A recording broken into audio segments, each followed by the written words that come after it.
Awesome. That's quite a huge audience. So let's get started. Uh, yeah. So first of all, the title of today's presentation is Flow Nexus, Revolutionizing Train System Toilets. Basically, flushing with innovation, if you want to get the joke. Yeah, so let's get ahead with the presentation. And thank you so much for being here. This is my second Ubuntu Summit. Let's get rolling. Awesome. So before we dive in, a little bit about me. Who am I? I am Akarshan Kapoor. You can call me AK because that's apparently easier to pronounce. And my social profiles go by the name of Cappuccino. I might be one of the youngest people here as a speaker. I am basically doing my bachelor's. I'm a fourth-year undergraduate in the Department of Data Science, doing my bachelor's in data science at IIT Mandi in India. And recently, I have been here as a semester exchange student, working in Germany as a semester exchange student in computer science and working with open source and stuff. Apart from that, last year also, I was at the summit speaking, obviously, but to a smaller room per se. But here, in this particular summit, it's a very large room. That's fine. That's nice. I'm a bit nervous, but that's OK. Cool. So moving ahead, yeah, just to say about that, the last time the session was about snap packaging of scanner applications, which is meant to replace SANE, which is Scanner Access Now Easy. So that was a complete different domain. I was working with open printing with Till Campeter, so a huge shout out to him. He was one of my mentors for the Google Summer of Code program last year, so that's awesome. Cool. Yeah, so now moving on to the problem statement. Well, the very first day that I landed in Germany, I noticed that the trains are getting delayed. OK, that's fine. 1 hour delay is fine. 2 hours fine. The very first train was 3 hours delayed. Cool. So the problem statement is, as soon as a train arrives at a train depot, or basically a maintenance station, you have a variety of checks that are going on, a variety of different things that are going on for maintenances. Obviously, you'll need to somehow make this more digitized, because as far as I could notice, the people there are still stuck on basically stuck on analog sensors, and basically that sort of very limits the processing of the proactive issue detection. That's the most important part. But apart from that, I saw, like during my travels in Germany, during my travels working on my internship as well, I saw that people were still working on checklists. So they had to literally see, OK, this is the train valve that we have to go to, mark that. This is the train system, here's the pressures going down, mark that. So obviously, there's a lot of human error here. So somehow, we need to digitize the system. Somehow, we need to work on a digitization system. And that's what calls for a smarter solution. We have to propose a new solution, per se, for a wireless monitoring of wastewater pumps. Because one maintenance process is basically outflow of the wastewater fluid that is collected in the wastewater tanks. So that's what the proposal is about. But this can definitely be expanded onto a different, a lot of different parameters. So working with technology that can sort of digitize make it more wireless, make it more compatible with the new age that we have, that's what the smarter solution is about. OK, let's now, since now we have an overview of the problem statement, let's get ahead and identify the solutions behind it. Obviously, the first task that we have to do is distribute this into two aspects. One is the hardware part, and the other one being the software part. Since this is more of a software conference, I will not be diving that much into the hardware aspect, but the hardware is developed by Best Berliner Sensor Technik. It's basically a pump monitor that uses NFC technology, near-field communication, to connect to the hose on the wastewater tanks, and it sort of streamlines the task management with real-time fault detection. Apart from that, it is battery-powered, so we obviously have EV booths set up that can actually go ahead and charge these. So we have them during the entire duration of the charging, or basically the outflow of the wastewater fluid. The next thing special about these is they can easily connect to a Wi-Fi system. So connecting to a Wi-Fi system is essential because we are thinking about digitalizing the entire network. Obviously, we'll have to work with embedded systems that can work with Wi-Fi. So connecting to a Wi-Fi system will not only seamlessly integrate with the entire IT system, but also sort of make it more efficient in terms of basically digitization. That's what I'm trying to say. So this was the hardware aspect. The hardware is developed by Best Berliner Sensor Technik, and the next part is the software. OK, so before we dive into the software, let's take a step back and try to analyze okay, what are we trying to do here? So obviously, we all know about Ubuntu. Ubuntu is an operating system. We all know different operating systems. But let's consider an operating system that's limited to a very constrained amount of memory or a constrained amount of RAM. How do we go about that? Well, obviously, we know about Ubuntu even being on Raspberry Pis, but here we are talking about more constrained systems that have even less memory, even less architecture. So that's where a real-time operating system comes in. That's called an RTOS. So that's Zephyr. As I like to say, Zephyr is basically a real-time operating system that is for the developers, by the developers, and is made by the community. So it's basically a flexible and powerful platform that allows building of embedded systems, connecting the embedded systems together. Obviously, talking about the details, the modular design, it is a small footprint kernel, and it does support a lot of architectures, including MIPS, RISC-V, Intel x86, ARM v6, v7, so it does support a lot of SoCs. That's nice. Getting into the more crispier details, it is along like the more technical details here. It's a monolithic kernel architecture. It has its own bus implementation, so that's really cool. It's called zbus for communication between the different IoT devices. And apart from that, it also has a device tree configuration that allows for better integration with the different hardware bindings that we have. So right now, as I mentioned on the previous slide related to the hardware, the chipset that we are using is the NRF 9160. That's the SoC chipset that we are using. It's manufactured by Nordic. So yeah, that was a brief introduction to Zephyr. And now let's actually dive into the software. I'm not sure whether you can see the image clearly, but I'll be able to explain it. No worries. So FlowNexus is basically a local system-based IoT software that allows you to basically connect to a cluster of IoT devices, have a backend related to it, and the backend information and then stored in a database. Obviously, if you have a database, you need a visualization system as well. So for the visualization system, we have a front-end setup. So since it's a localized containerized setup, obviously it does not have any external dependencies. It's within your system, and then it can operate fully within a local environment. Currently, it's being built for the pump monitor setup, that is for the wastewater fluid management, but in the future, it definitely has scope of expanding into different domains of measuring, connecting with different IoT technology. So to explain it per se, let's suppose we have a cluster of devices. The cluster of devices is basically the Zephyr clients that we like to call. These are then connected via a protocol. I'll be discussing the protocol later, to a server. The server is basically a bridging link between the backend, that is the database, and the clients. And then you have a Django server, which connects to the database. And obviously, the user can connect to it with, via the front end, access it via the front end.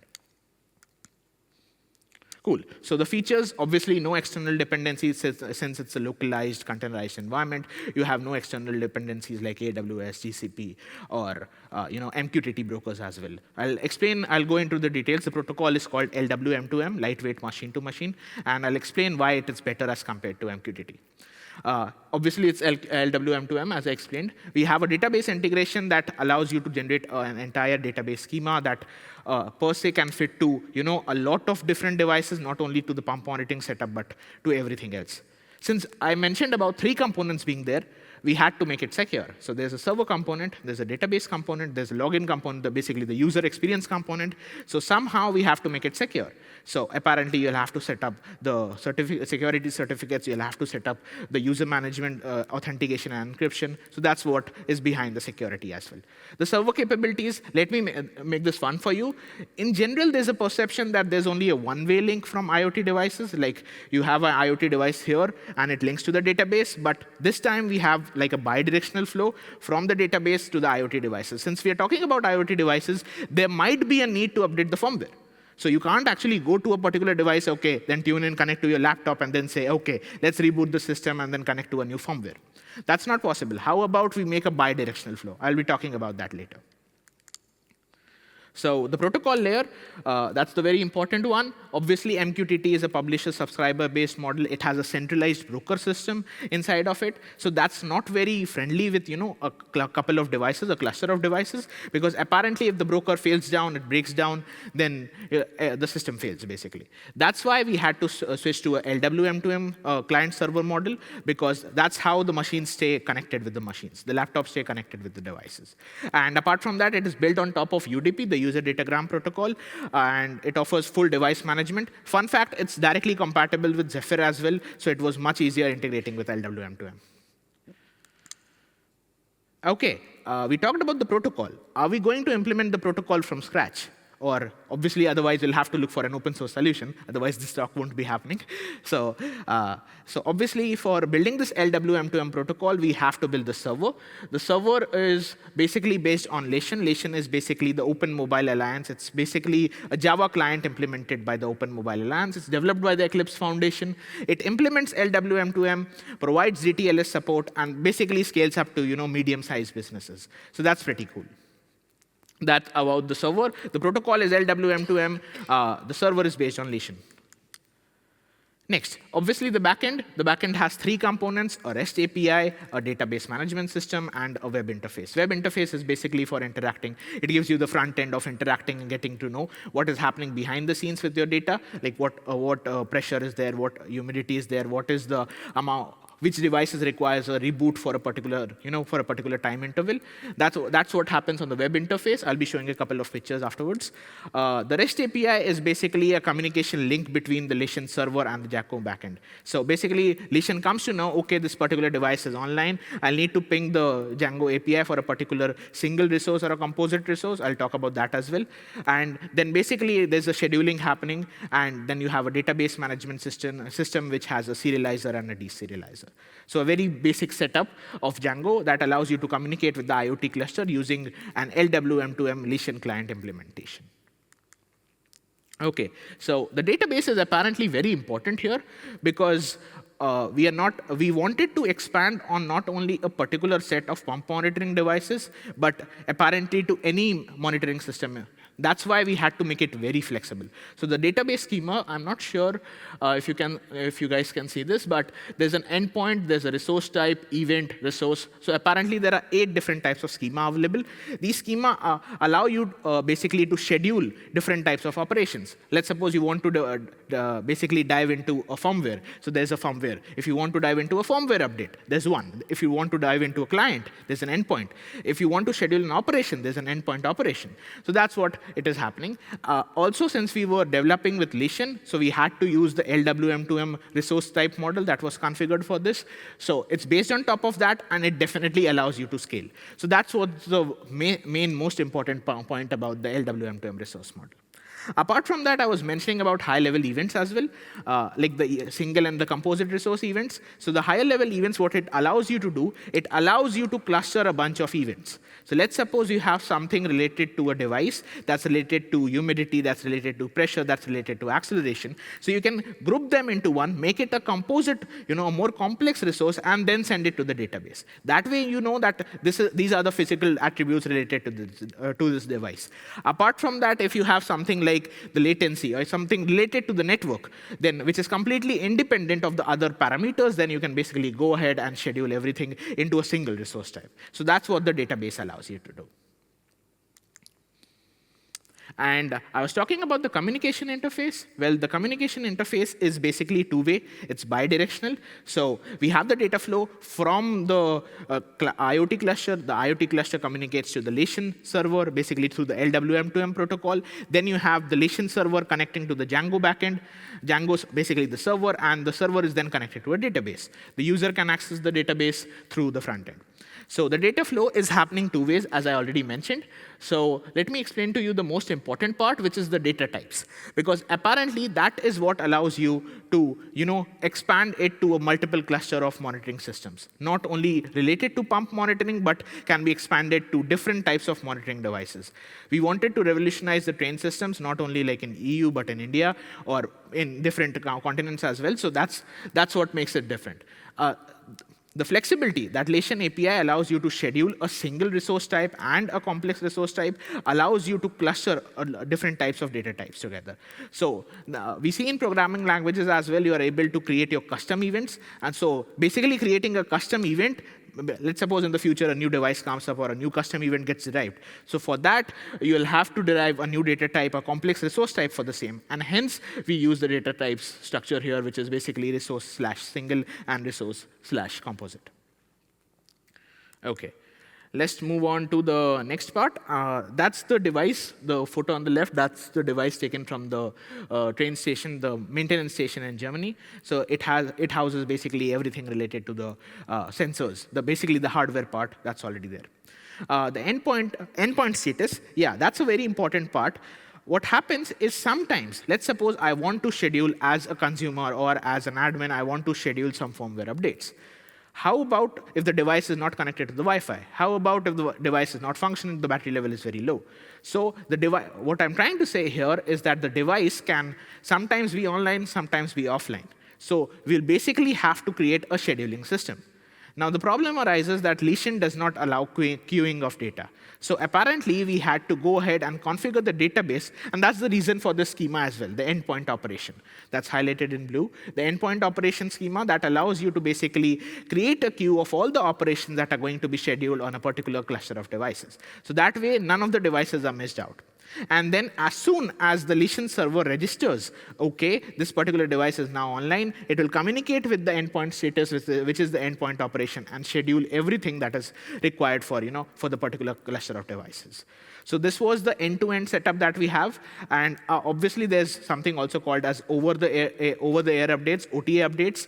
So those are configured into this as well, the communication interface. So it's a complete bi-directional flow that allows you to set up basically not only communication from the IoT cluster to the database, but also communication from the database or the front end to basically your IoT cluster. So that's a very cool feature that I have in this. So these are some pictures of the front end. The front end is basically a couple of scripts of HTML, CSS, and JavaScript because we had to keep it lightweight. We could possibly think of integrating, a more different system like React or something, React, or switching it even for a mobile application using React Native. But that's fine. Right now, it's only a couple of HTML, CSS, and JavaScript. It's based on top of admin LTE. That's another framework that allows you to build like cool front-end stuff. So the Flow Nexus, as you can see, it has an admin dashboard, a device dashboard, an event dashboard, and a firmware dashboard. So the admin dashboard basically has, it tells you like the complete overview of the entire cluster of devices. OK, these many devices are online. These many devices have pending communications. These many devices need to register. So that's the complete overview. So as you can see, the graph on the left tells you the number of registered versus the number of unregistered devices. Apart from that, you also have like a total event activity graph that allows you to filter according to the basis of the last operations scheduled or the number of devices, or basically apply different filters according to your needs. So that's what the admin dashboard allows you to do. And here are a couple more pictures. The one on the left is, or basically, yeah, towards your left, yeah. That's the one that's called the event dashboard. The event dashboard allows you to monitor all the event and the event resources table. Remember, in the slides that I showed earlier, there were two schemas. One was event, and the other one was event resources. So it apparently allows you to visualize everything that's there and filter accordingly to whatever is your requirement. And the most important part is the device dashboard, because that allows you to actually set up or select a particular device out of a couple of cluster of devices. And once you have that entire thing set up, you can actually visualize, OK, for this particular device, you can actually visualize in real time. So this not only acts as a database setup, it also acts as a streaming service that allows you to monitor everything in real time. So that's what Flow Nexus is. That's how we are trying to revolutionize. This was a part of my internship, an open source internship that I was trying to do in Germany, along with my semester exchange program. So it's a fun project. I hope you all liked it. And thank you. Thanks a lot. That's the QR code. You can scan that and connect with me on LinkedIn. Thank you. I'm open for questions now. Thanks a lot.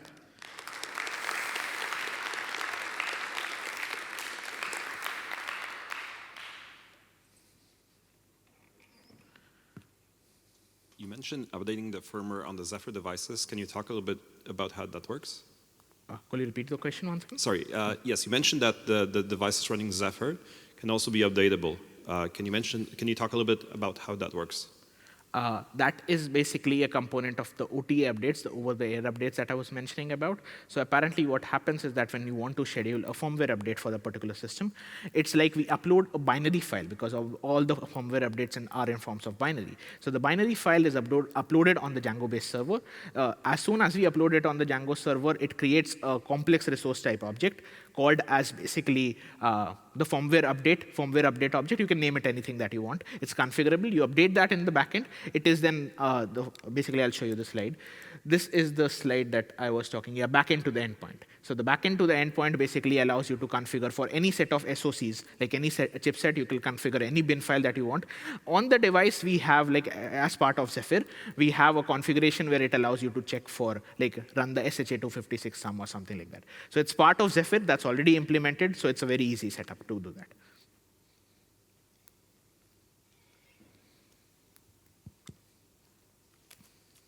Hi, I know railways are quite an unfriendly environment, so did you have to do anything specific about hardening the sensor to cope with that? And what do you do if there's a failure of the sensor that loses your local queue on that sensor before it gets transmitted back? I myself was involved more with the software part. So regarding the hardware part, you can contact me later. I can put you up with those guys who were working with the hardware aspect. But as far as I remember, there's obviously a backup integration of sensors. So it's not only that you have one set of sensors into that, you have a couple of backup sensors. So the backup sensors can always remain connected. And it's basically a sort of an emergency type alert. So it lets you know, OK, this is the unique reference ID associated with this particular sensors. And that's how we schedule the maintenances. Thank you. Yeah.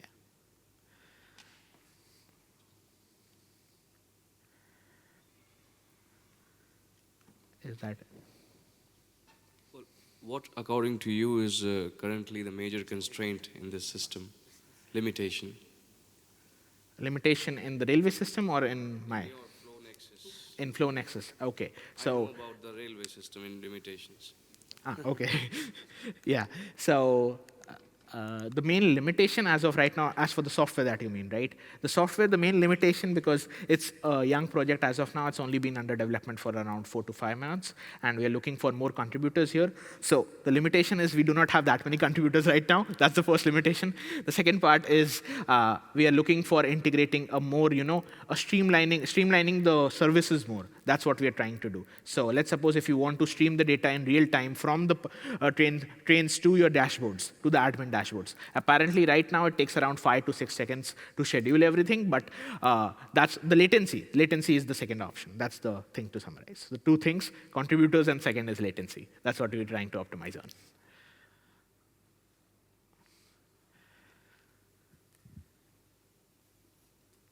That's it.